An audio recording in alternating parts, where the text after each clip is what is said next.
رب إما تريني ما يوعدون رب فلا تجعلني في القوم الظالمين وإنا على أن نريك ما نعدهم لقادرون ادفع بالتي هي أحسن السيئة نحن أعلم بما يصفون وقل رب أعوذ بك من همزات الشياطين وأعوذ بك رب أن يحضرون صدق الله العظيم اللهم صل على محمد وعلى آل محمد كما صليت على إبراهيم وعلى آل إبراهيم إنك حميد مجيد اللهم بارك على محمد وعلى آل محمد كما باركت على إبراهيم وعلى آل إبراهيم إنك حميد مجيد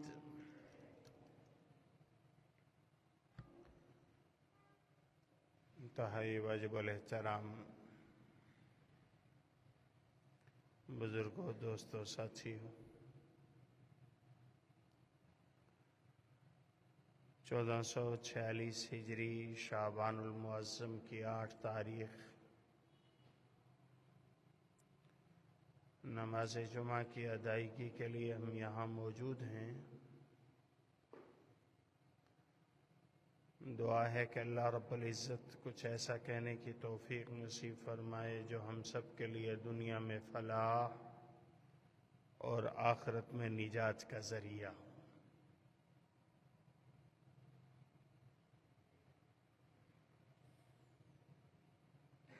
شعبان کا مہینہ رمضان کے برکتوں والے مہینے کی تمہید ہے، اس کی تیاری ہے۔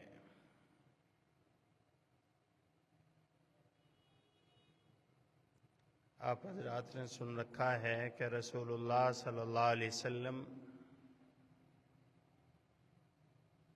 رجب کا چاند دیکھ کر رمضان کو یاد فرماتے ہیں۔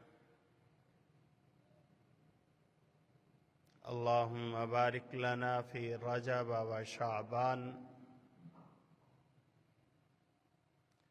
وبلغنا رمضان۔ اے اللہ تو ہمارے رجب و شعبان میں بھی برکت عطا فرما اور تو ہمیں رمضان تک بھی پہنچا۔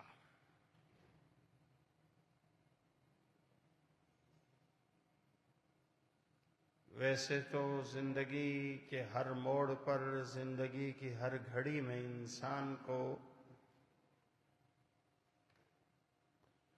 اللہ کی عبادت میں مگن رہنا چاہیے،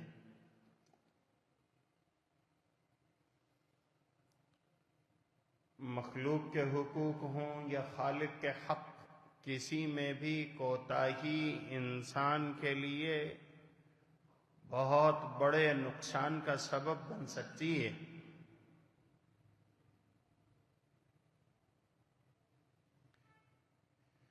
اس لیے کہ جس ذات کے حضور ہم نے پیش ہو کر حساب دینا ہے،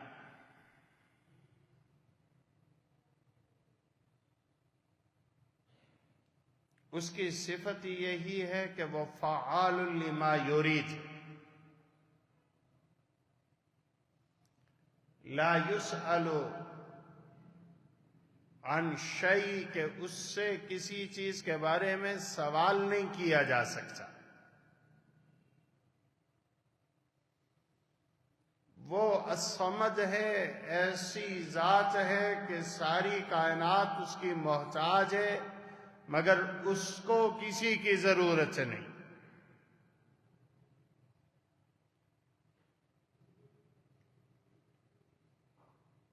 تو اس ذات کے سامنے جب پیش ہونا ہے، اور وہ قادر مطلق بھی ہے، مالک یوم الدین بھی ہے،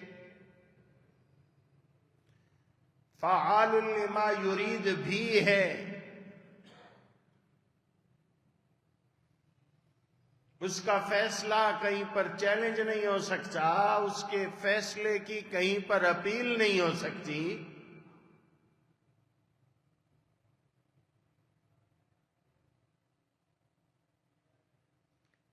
جب اس کی صفت یہ ہے تو پھر ہمیں اس کے سامنے پیش ہونے کے لیے بھی یہ ڈر رہتا ہے. وہ پکڑنے پہ آئے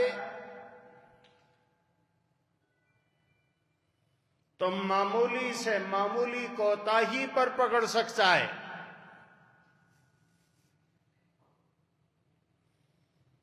وہ معاف کرنے پہ آئے تو کوئی اس سے یہ سوال نہیں کر سکتا کہ آپ نے اس کو معاف کیوں کیا.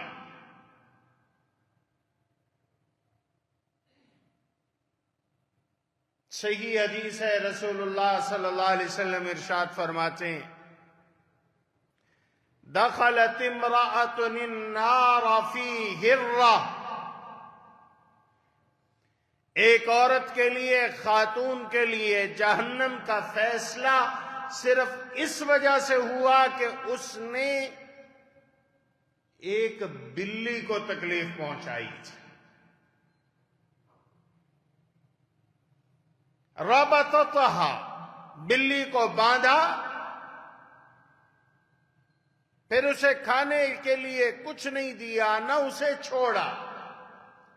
یہ بلی بھوک کی وجہ سے بلک کر مر گئی. اس جرم میں خاتون کو جہنم میں ڈال دیا گیا.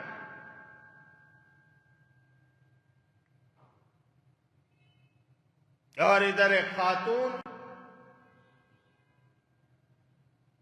جس کا کردار کوئی اچھا نہیں تھا، اس کی بخشش ہوئی ایک کتے کو پانی پلانے پر. وہ فعال لما یرید ہے، اس سے کچھ سوال نہیں ہو سکتا، کوئی پوچھا نہیں جا سکتا.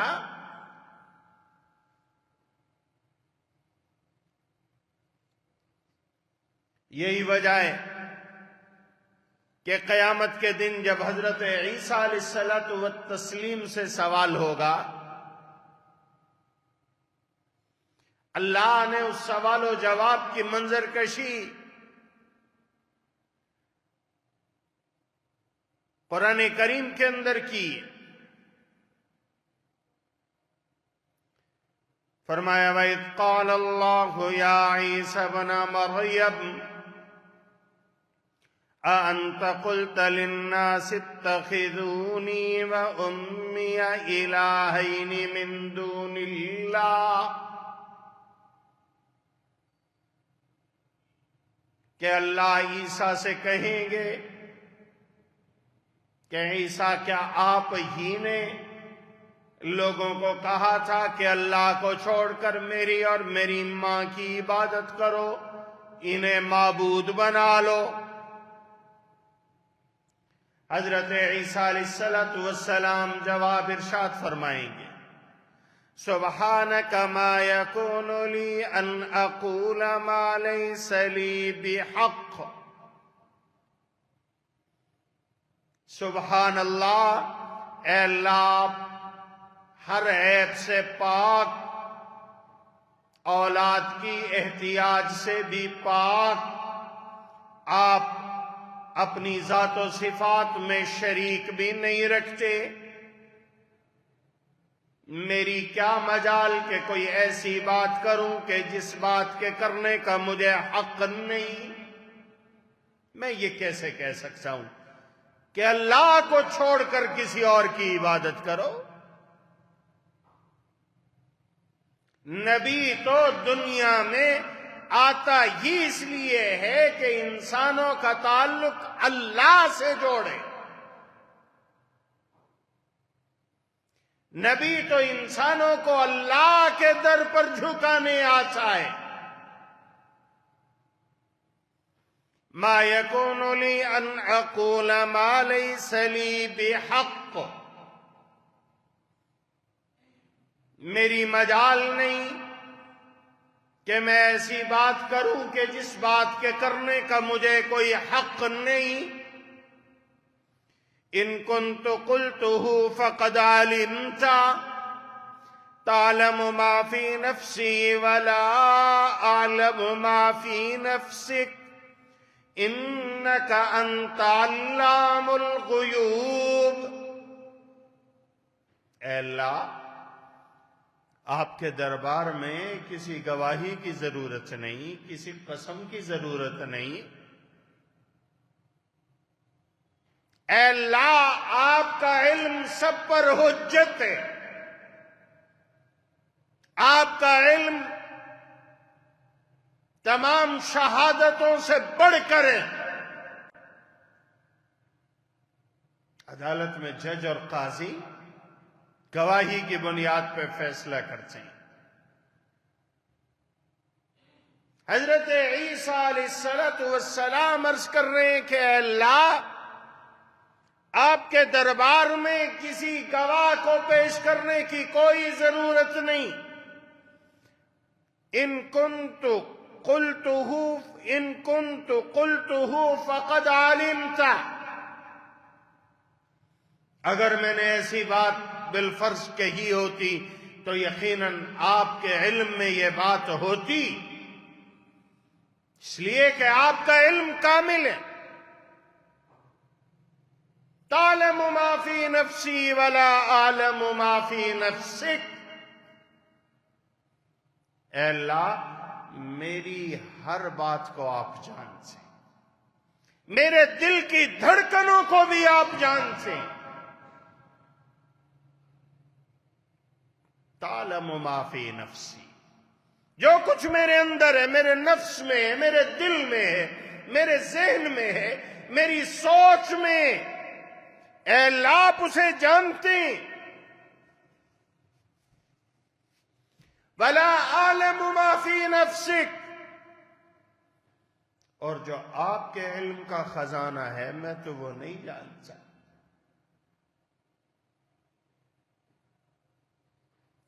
اللہ کے پاس جو علم ہے وہ اللہ کی خاصیت ہے۔ اللہ نے اس علم میں سے کچھ اپنے برگزیدہ بندوں کو، نیک لوگوں کو، چنے ہوئے بندوں کو ضرور عطا فرمایا، لیکن اللہ کا سارا علم اللہ کے علاوہ کسی کے پاس ہو ایسا نہیں ہو سکتا۔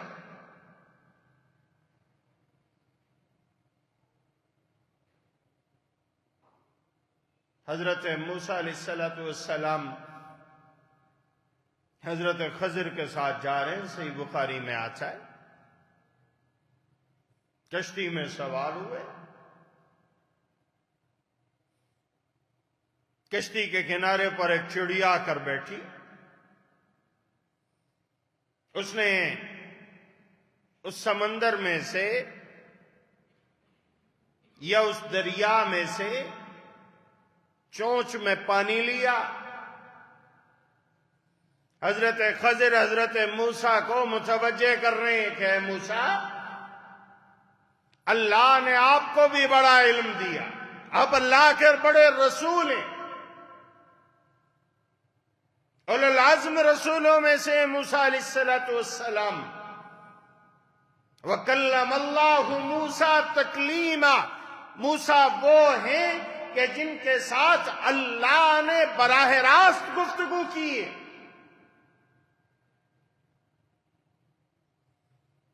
حضرت خضر متوجہ کر رہے ہیں کہ موسیٰ،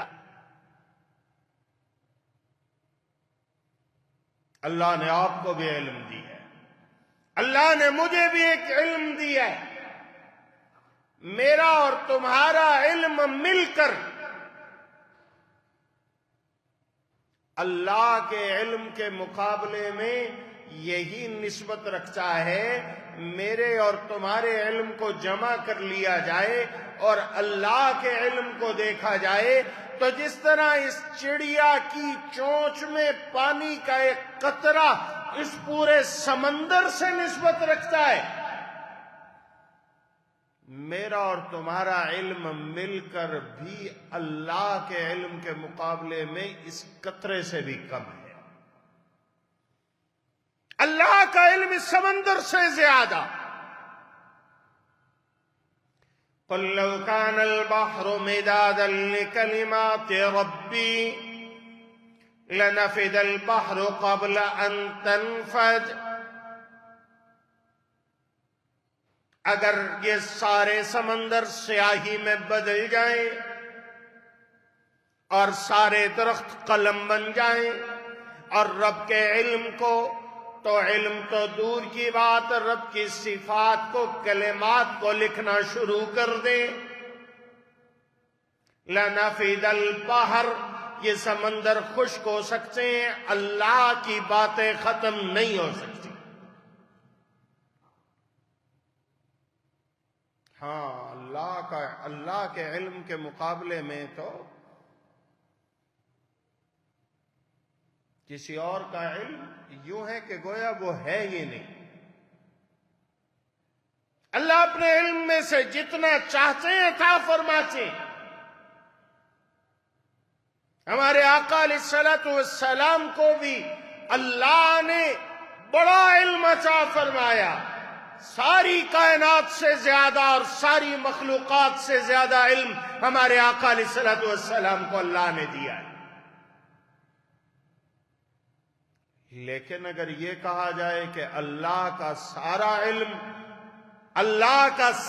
علم محمد مصطفیٰ صلی اللہ علیہ وسلم کے پاس آ گیا تھا تو یہ درست نہیں ہے، یہ غلط ہے۔ ہاں، چیزیں ایسی ہیں جن کا علم صرف اللہ کے پاس۔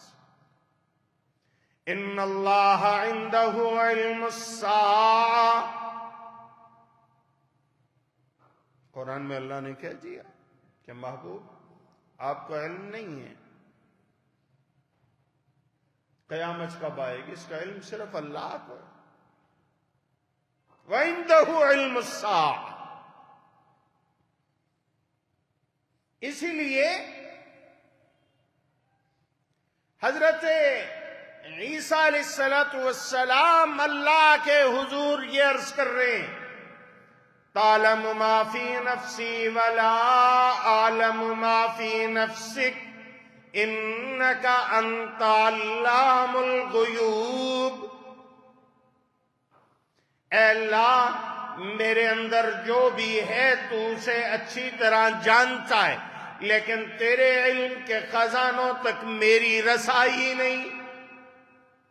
انک انت، بڑا عجیب لفظ، عربی گرامر اور عربی بلاغت سمجھنے والے جانتے ہیں۔ یہاں عیسیٰ علیہ السلام اللہ کے علم کے لیے ایسی بات کر رہے ہیں کہ جی یہ علم صرف اللہ کے پاس۔ کون سا؟ انک انت علام الغیوب، یقیناً آپ اور صرف آپ ہی غیب کو جاننے والے ہیں۔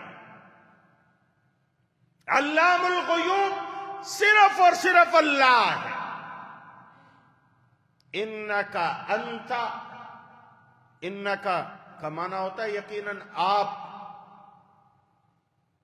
عالم الغیب ہیں، لیکن انکا کے بعد انتا بڑھا دیا، یہ واضح کر دیا کہ آپ اور صرف آپ ہی علام الغیوب ہے۔ عالم الغیب صرف اللہ ہے۔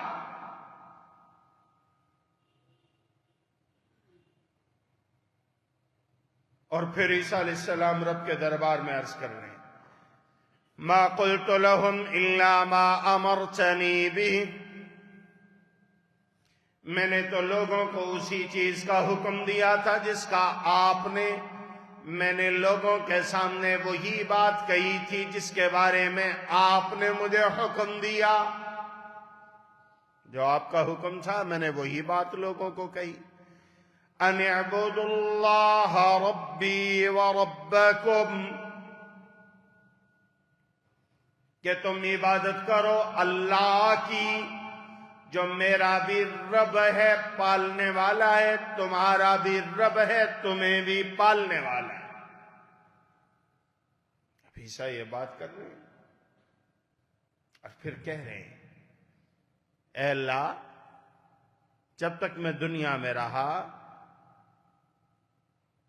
لوگوں کے درمیان رہا، لوگوں پر نگرانی کرتا رہا کہ میرا نام لیوا کوئی آدمی میرا نام لے کر بگڑ نہ جائے. جی ہاں، بہت سے لوگ اللہ کا نام لے کر بگڑ جاتے ہیں.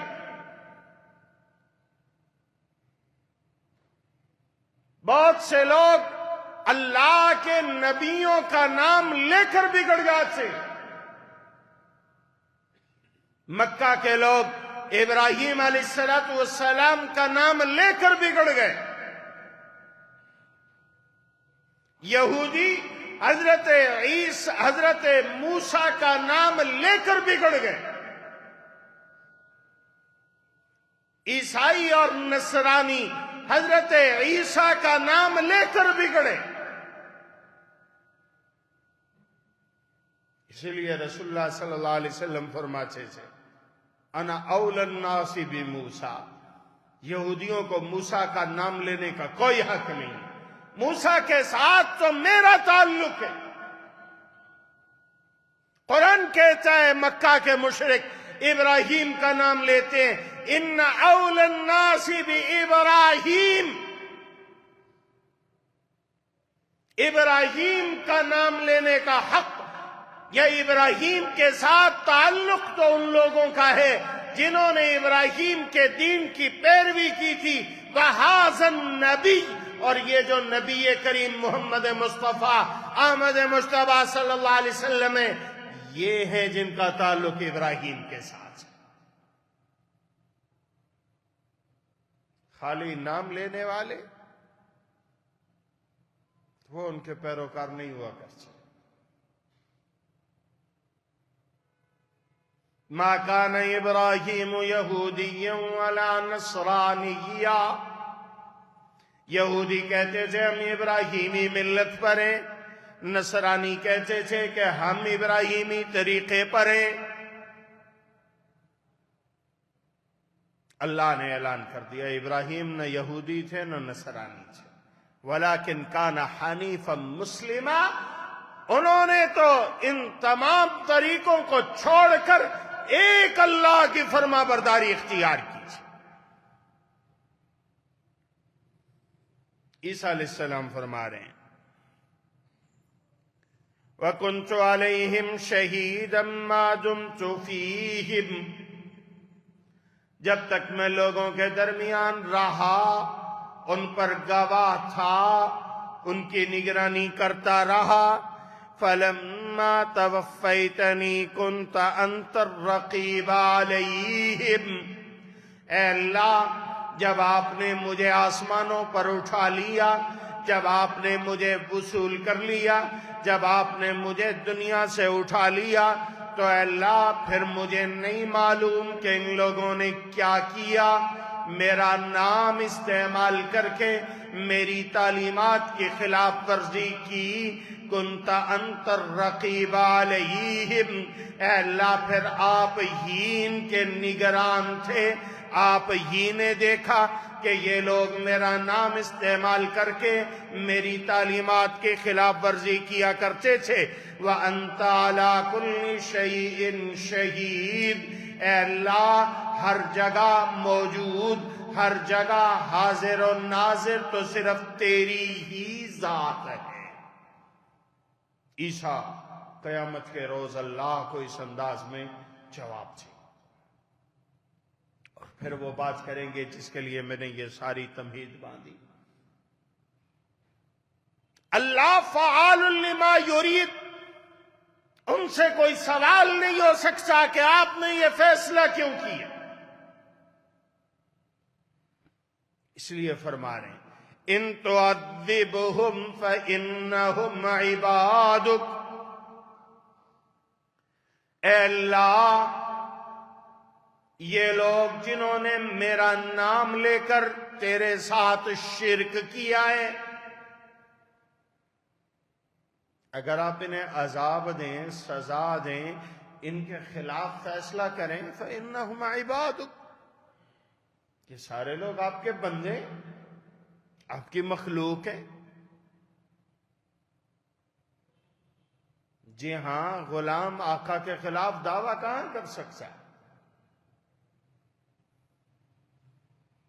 کوئی جانور اپنے مالک کے خلاف دعویٰ کرے کہ جی مجھے ذبح کیا جا رہا ہے، نہیں ہو سکتا۔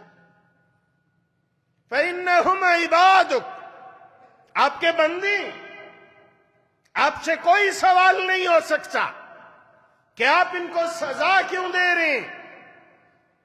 وَإِن تَغْفِرْ لَهُمْ، انہوں نے شرک کیا ہے، اور جو شرک کرتا ہے وہ معافی کے قابل نہیں ہوتا۔ ان اللہ لا یغفر ان یشرک بہ ویغفر ما دون ذلک لمن یشاء، اللہ شرک کو معاف نہیں کرتا۔ شرک سے کم اگر کوئی گناہ ہو اللہ چاہے تو معاف کر دیتے، شرک معاف نہیں ہوتا۔ قرآن کریم کا فیصلہ ہے، کسی سے بھی صادر ہو جائے شرک، توبہ نہیں کی تو معافی نہیں، رب نے واضح اعلان کر دیا۔ حضرت لقمان اپنے بیٹے کو کہہ رہے یا بنی لا تشرک باللہ ان الشرک لظلم عظیم، او پیارے بیٹے کبھی شرک نہ کرنا، شرک سب سے بڑا ظلم ہے، شرک سب سے بڑا ظلم، شرک سے بڑا کوئی ظلم نہیں ہے۔ ہاں ہمیں یہ ظلم نظر نہیں آتا، ہمیں یہ ظلم محسوس نہیں ہوتا، حقیقت میں شرک سب سے بڑا ظلم ہے۔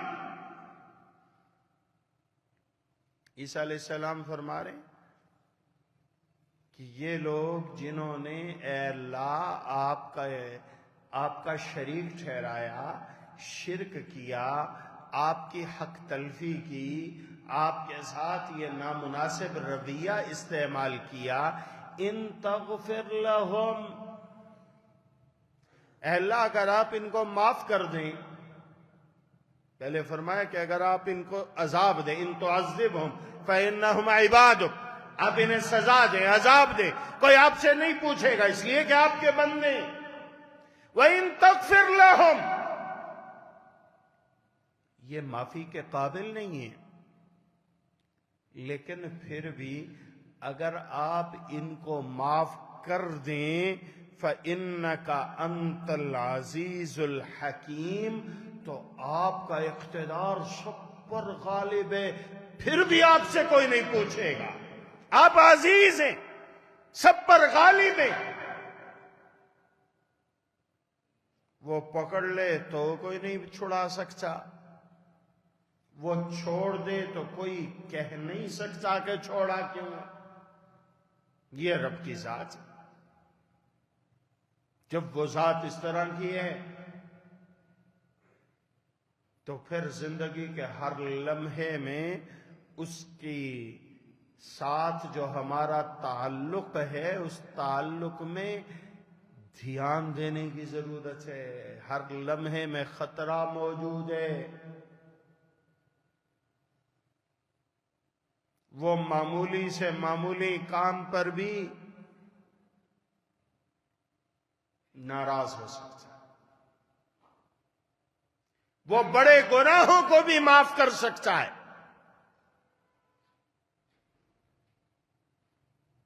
اس لیے ہمیں زندگی کے ہر لمحے میں رب کے حقوق اور رب کے احکامات پر زندگی گزارنے کی ضرورت ہوتی ہے، اور رب کا قانون بھی ہے۔ میں یہیں پہ عرض کیے دیتا ہوں، حضرت عیسیٰ کی اس گفتگو کے بعد اللہ رب العزت کا جواب قرآن نے نقل کیا ہے۔ قال اللہ ھذا یوم ینفع الصادقین صدقهم، کہ آج کا دن تو ایسا ہے کہ سچوں کو ان کی سچائی نفع پہنچائے گی۔ آج کا دن ایسا ہے، میں یہاں پر ایک اہم مسئلہ سمجھانا چاہتا ہوں، بات آئی، آیت سامنے آ گئی، بات سمجھانی ضروری۔ قیامت کے دن ھذا یوم ینفع الصادقین صدقهم، قیامت کے دن سچوں کو ان کی سچائی نفع دے گی۔ سچائی نفع دے گی، کن کو نفع دے گی؟ سارے بولیے بولیے، سچوں کو نفع دے گی۔ اگر کوئی جھوٹا سچ بولے، اگر کوئی جھوٹا سچ بولے تو اس سچ کا فائدہ دنیا میں ہو سکتا ہے، قیامت میں نہیں۔ یہ یاد رکھیے، اللہ فرما رہے ھذا یوم ینفع الصادقین صدقهم، یہ ایسا دن ہے کہ جس میں سچوں کو فائدہ دے گی ان کی سچائی۔ بہت بڑا مسئلہ حل ہو گیا۔ آج لوگ کہتے ہیں نا کہ جی یہ مسلمان جھوٹ بولتے ہیں، مسلمان ظلم کرتے ہیں، مسلمان رشوت لیتے ہیں، مسلمان بدکاری کرتے ہیں،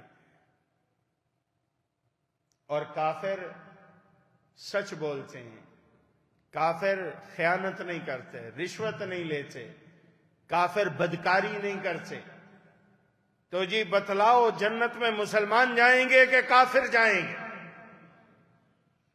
یہ ایک سوال ہوتا ہے نا، لوگ سوال کرتے ہیں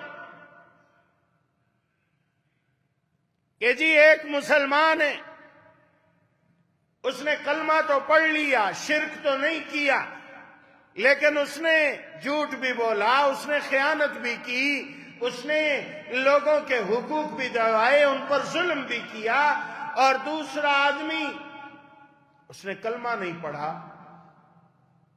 لیکن وہ ہمیشہ سچ بولتا ہے، اس کے اندر ایمان نہیں ہے، ہمیشہ سچ بولتا ہے، ظلم نہیں کرتا، لوگوں کے حق ادا کرتا ہے۔ جی تم یہ کیوں کہتے ہو کہ جنت مسلمانوں کے لیے، کافروں کے لیے نہیں؟ قیامت کے دن مسلمانوں کو فائدہ ہوگا، کافروں کو نہیں۔ کیوں؟ یہ وجہ ہے کہ قرآن کہتا ہے کہ تمہیں تمہاری سچائی کا فائدہ تب ملے گا قیامت کے دن جب تم خود پہلے سچے بن جاؤ۔ یہ قرآن کا اعلان ہے، کسی مولوی کی بتلائی ہوئی بات نہیں۔ قیامت کے دن نجات کے لیے سب سے پہلی شرط ایمان ہے۔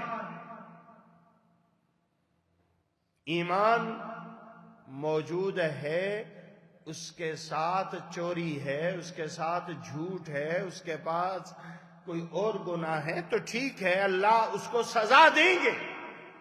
لیکن اگر ایمان موجود نہیں ہے، سارے اعمال موجود ہیں، اگر انسان خود سچوں میں شامل نہیں ہوا اور سچ کہتا ہے کہ میں نے فلاں موقع پہ سچ بولا تھا، مجھے اس کا فائدہ قیامت میں پہنچے، تو قیامت میں نہیں، دنیا میں پہنچتا۔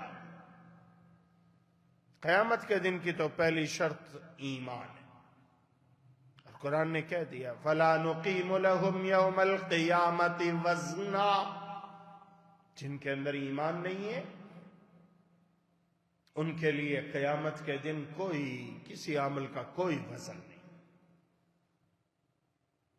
ہاں ایمان ضروری، اور ایمان کے بعد ظلم سے بچنا بھی ضروری۔ ایمان ضروری، ایمان کے بعد جھوٹ سے بچنا بھی ضروری، ایمان ضروری، ایمان کے بعد رشوت سے بچنا بھی ضروری، ایمان ضروری، ایمان کے بعد کرپشن و خیانت سے بچنا بھی ضروری، ایمان ضروری، ایمان کے بعد نا انصافیوں سے بچنا بھی ضروری۔ یہ بھی قرآن نے کہہ دیا، وَمَن يَغْلُلْ يَأْتِ بِمَا غَلَّ بِهِ يَوْمَ الْقِيَامَةِ، تم یہاں خیانتیں کرو گے، سرکاری مال پر ڈاکہ مارو گے تو قیامت کے دن تمہیں اس کا جواب دینا پڑے گا۔ ہاں یہ تو ہے،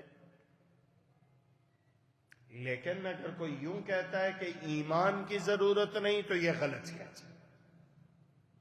جس طرح سچائی کی، سچ کی ضرورت ہے، اسی طرح اپنے آپ کو سچوں میں شامل کرنا بھی ضروری ہے، اور سچوں میں انسان تب شامل ہوتا ہے جب ایمان لے آئے سچوں پر۔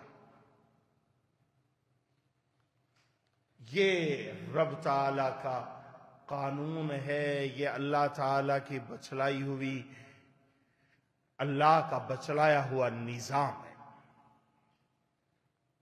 رب کا نظام ہے۔ اللہ کبھی دنیا میں پکڑ لے، چاہے کبھی آخرت میں پکڑ جائے، اس سے کچھ سوال نہیں ہو سکتا۔ رسول اللہ صلی اللہ علیہ وسلم کو بتلایا گیا، تمام انبیاء کو بتلایا گیا، جو لوگ ایمان نہیں لاتے، اللہ اور اللہ کے نبیوں کی بات نہیں مانتے، تسلیم نہیں کرتے، وہ رب کی پکڑ میں آئیں گے۔ کبھی ہم مایوس ہو جاتے ہیں نا کہ کب آئیں گے۔ غزہ کا سارا علاقہ کھنڈرات کا ڈھیر بنا دیا گیا، ہم پریشان ہو جاتے ہیں کہ رب کی پکڑ کب آئے گی ان ظالموں پر۔ 1 صدی گزرنے کو ہے، فلسطین کے مسلمان، ان کے لیے ہر آنے والا دن پہلے سے زیادہ مشکل بنتا جا رہا ہے۔ اب باتیں ہو رہی ہیں ان کے گھروں اور ان کی زمینوں اور ان کے وطن اور ان کے علاقے پر قبضہ کرنے کی، تو اللہ رب العزت یہ اعلان کر رہے ہیں، بچلا رہے ہیں۔ میں نے جو آیتیں پڑھی ہیں سورہ المؤمنون کی، آیت نمبر 93، 94، 95، خطبے کے دوران میں نے یہ آیتیں تلاوت کی۔ رسول اللہ صلی اللہ علیہ وسلم کو کہا جا رہا ہے کہ آپ لوگوں کو یہ اعلان کر کے بچلا دیں، آپ بتلا دیں، قُلْ رَبِّ إِمَّا تُرِيَنِّي مَا يُوعَدُونَ، اے اللہ ایسا ممکن ہے کہ آپ مجھے اپنی انہی آنکھوں سے وہ وعدے دکھا دیں جو ان کی ظالموں کے ساتھ کیے گئے۔ اے اللہ ایسا ممکن ہے کہ ان ظالموں کا انجام میں اپنی انہی آنکھوں سے دیکھ لوں، لیکن اے اللہ میرا ایک سوال ہے، رب فلا تجعلنی فی القوم الظالمین، اے اللہ جب ظالموں پر تیری پکڑ آئے تو مجھے ان ظالموں میں شمار نہ کرنا، ظالموں کی صف میں کھڑا نہ کرنا۔ کچھ لوگ ایسے ہوتے ہیں جو براہ راست تو ظلم نہیں کرتے لیکن ظالموں کی صف میں کھڑے ہوتے ہیں۔ وہاں فلسطین ہے، وہاں مسجد اقصی ہے، وہاں پر وہ صہیونی ہے، وہاں پر جنگ ہو رہی ہے، وہاں پر بچوں کو ذبح کیا جا رہا ہے، وہاں پر بزرگوں کے جسموں کے ٹکڑے اور چیتھڑے فضا میں اڑائے جا رہے ہیں، اور یہاں ہزاروں میل دور ہم بیٹھے دکان پر بیٹھ کر دیکھا کرو کہ کون ظالموں کی حمایت کر رہا ہے اور کون مظلوموں کے لیے دعا کر رہا ہے۔ ہزاروں میل دور بیٹھ کر بھی کچھ لوگ ہیں جو اپنے آپ کو ظالموں کی صف میں شامل کر لیتے ہیں، ان کی حمایت کرتے ہیں کہ وہ ٹھیک کر رہے ہیں۔ سکھایا گیا رب سے دعا کیا کرو، ربی فلا تجعلنی فی القوم الظالمین، اے اللہ ہمیں تو ان ظالموں کے صف میں شمار نہ کرنا، وَإِنَّا لَا أَن نُّرِيَكَ مَا نَعِدُهُمْ لَقَادِرُونَ۔ اللہ فرماتے ہیں ہمیں اس پر قدرت حاصل ہے، ہم یہ طاقت رکھتے ہیں جب چاہیں ظالموں کو پکڑ کر ان کا انجام اس دنیا کے اندر تمہیں دکھلا سکتے، لیکن رب کی اپنی حکمت سے اس کی پکڑ سے کوئی بچا نہیں ہے، اس کی پکڑ سے کوئی بچا نہیں ہے۔ یوم نبطش البطشۃ الکبریٰ انا منتقمون، اللہ فرماتے ہیں جب ہماری بڑی پکڑ آئے گی تو پھر ہم ان سے ایک ایک